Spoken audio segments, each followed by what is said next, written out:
जय श्री गणेश। नमस्कार, मैं आचार्य संजय द्विवेदी। मेरे समस्त प्रबुद्ध दर्शकों का मेरे चैनल पर हार्दिक स्वागत है। आज मैं सेनापति मंगल के राशि परिवर्तन प्रभाव को लेकर आपके सम्मुख उपस्थित हूँ। नवग्रहों में सेनापति मंगल जो पराक्रम के कारक हैं, साहस के कारक हैं, क्षमता, बल, क्रोध के कारक मंगल है। इसी प्रकार से वाद विवाद, लड़ाई झगड़े के कारक भी मंगल है। समस्त सैन्य क्षमताओं के कारक मंगल है। मंगल एक ऊर्जावान ग्रह है। जब इनका परिवर्तन होता है तो ये समस्त राशियों को प्रभावित करते हैं। 23 अप्रैल को जब ये राशि का परिवर्तन करके अपने मित्र की राशि गुरुदेव बृहस्पति की राशि में प्रवेश कर चुके हैं तो ये एक अनुकूल परिवर्तन माना जा सकता है। परंतु जब भी किसी ग्रह का राहु के साथ प्रभाव मिल जाता है तो कहीं ना कहीं एक दोष उत्पन्न हो जाता है। मंगल के साथ ये प्रबल रूप से नकारात्मक दोष बनता है, जिसे अंगारक दोष कहते हैं, जो निश्चित रूप से समस्त राशि के जातकों को प्रभावित करने वाला है, कुछ समस्याएं भी दे सकता है।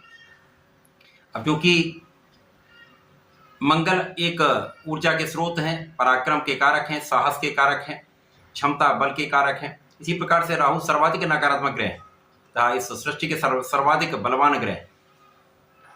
दोनों का जब योग बनेगा तो निश्चित रूप से ये कहीं ना कहीं कठिनाई, समस्याएं उत्पन्न करता है, अवरोध उत्पन्न करता है। मीन राशि गुरुदेव बृहस्पति की राशि है। यहां पर मंगल मित्र की राशि में होकर एक अच्छी अवस्था में है। ये जो योग बनेगा, मंगल का जो परिवर्तन है तथा जो अंगारक दोष बन रहा है, उसका प्रभाव अलग अलग राशि के जातकों के लिए अलग अलग भाव में होकर अलग अलग परिणाम की प्राप्ति कराने वाला होगा। आज मैं मीन राशि के लिए ही, जहां पर ये मंगल का राशि परिवर्तन हुआ है, मीन राशि के जातकों को किस प्रकार का प्रभाव मिलने वाला है, कौन सा भाव प्रबल हो सकता है, कहां अपना लाभ ले सकते हैं अथवा कहां पर समस्या आ सकती है, उससे आप कैसे बच सकते हैं, बचाव के क्या उपाय हैं, संपूर्ण विश्लेषण मैं पूर्ण तर्क के साथ करने जा रहा हूं। प्रिय दर्शकों, ये राशिफल आपके चंद्र राशि पर आधारित है, अर्थात आपकी जन्म कुंडली में यदि 12 नंबर में चंद्रमा है तो आपकी मीन राशि। मीन राशि के लिए लग्न में ही राहु का गोचर चल रहा है। यहां पर मंगल जब गोचर करके भ्रमण करते हुए राहु के पास पहुंचेंगे तो प्रबल रूप से अंगारक दोष बनेगा, जिसका प्रभाव मीन राशि के जातकों को मिलने वाला है। परंतु यह भी स्पष्ट है कि जिन जातकों के कुंडली में ऐसा दोष बना हुआ है उनको ही सर्वाधिक परिणाम नकारात्मक मिलेगा। पूरे समय में ये नकारात्मक परिणाम मिल सकता है, समस्या हो सकती है।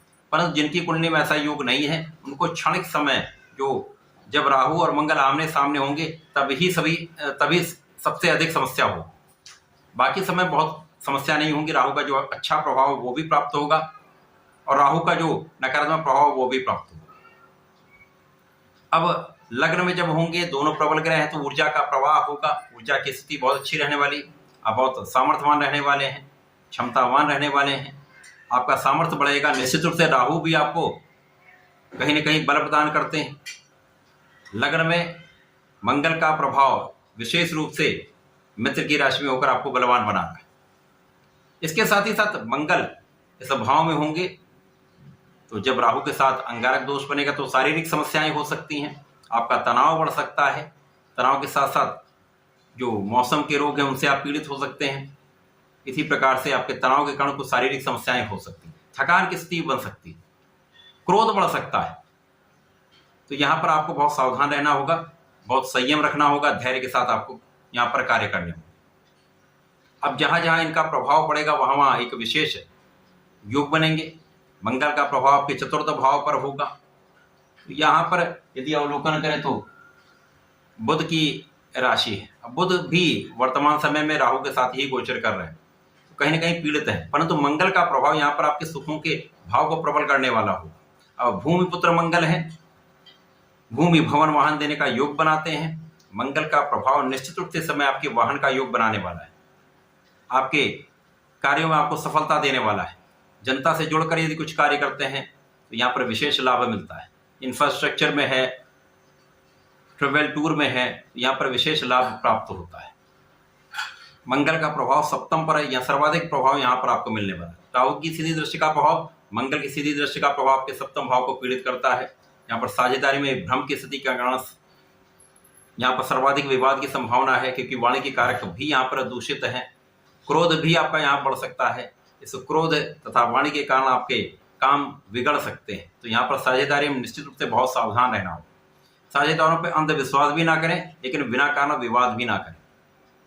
इसके साथ ही साथ आपकी शारीरिक समस्याओं से मंगल आपको बचाने वाले, आपके कष्टों से आपको बचाने वाले तथा आपकी संपूर्ण सुरक्षा करने वाले। कुछ आध्यात्मिक गुणों में वृद्धि होगी। आध्यात्मिकता में वृद्धि के कारण आपके मन को संतुष्टि मिले। जब राहु मंगल का प्रभाव पड़ेगा तो यहाँ पर जो विद्यार्थी गण हैं तो शिक्षा में मन विचलित होगा, शिक्षा में मन नहीं लगेगा, मन उचट जाता है, साथ में भ्रमित हो जाता है, कल्पनाशीलता बढ़ जाती है, जिसके कारण समस्याएं उत्पन्न होती हैं। संतान का पक्ष ठीक रहने वाला, संतान पर कहीं कोई बड़ी समस्या नहीं। इसी प्रकार से प्रेम संबंधों के लिए समय बिल्कुल ठीक नहीं, यहाँ पर आपको इससे बचना ही चाहिए। राहु यहाँ पर आपके लग्न में स्थित होकर आपके भाग्य को अवरुद्ध कर रहे हैं।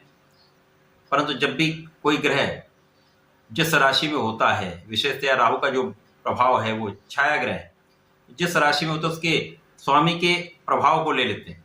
तो यदा कदा कुछ समस्याएं तो अवश्य होंगी जब ये नकारात्मक ग्रहों के साथ होंगे। जैसे अंगारक दोष बनेगा तो यहाँ पर ये भाग्य को अवरुद्ध कर देंगे, परंतु बाकी समय में कोई बहुत बड़ी समस्या नहीं।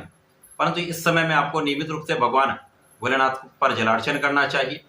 प्रत्येक सोमवार को भगवान पर दुग्धाभिषेक करें, लाल चंदन का अर्पण करें, तो आपका कॉन्फिडेंस बहुत अच्छा रहेगा। इसके साथ ही साथ गुरुवार को विष्णु सहस्त्रनाम का पठन अथवा श्रवण करें, तो समस्त समस्याएं दूर होंगी, आपके कार्यों में प्रगति भी होगी, बहुत सारे कष्टों से आप बच जाएंगे। तो ऐसा करके समय का लाभ लें। धन्यवाद, नमस्कार।